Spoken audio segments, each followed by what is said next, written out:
భద్రాచలం శ్రీ సీతారామచంద్రస్వామి వారి దేవస్థానం ఆధ్వర్యంలో ప్రతి సంవత్సరం శ్రీరామనవమి నాడు నిర్వహించే శ్రీ సీతారాముల కళ్యాణ ముహూర్తాన్ని భద్రాచలం దేవాలయం వేదిక కమిటీ నిర్ణయం చేసింది.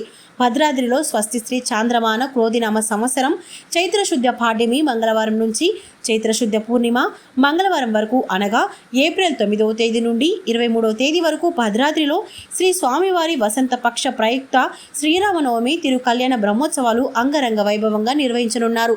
దీనిలో భాగంగా ఏప్రిల్ 17వ బుధవారం ఉదయం 10:30 నుంచి 12:30 వరకు మిథిలా స్టేడియంలోని కళ్యాణ మండపంలో స్వామివారి కళ్యాణం నిర్వహించనున్నారు. అదే రోజు సాయంత్రం శ్రీరామ పునర్వాస దీక్షలను ప్రారంభిస్తారు.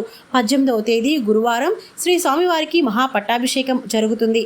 అదే రోజు సాయంత్రం స్వామివారికి రథోత్సవం దేవస్థానం ఆధ్వర్యంలో నిర్వహించబడుతుందని వేదిక కమిటీ తెలిపింది.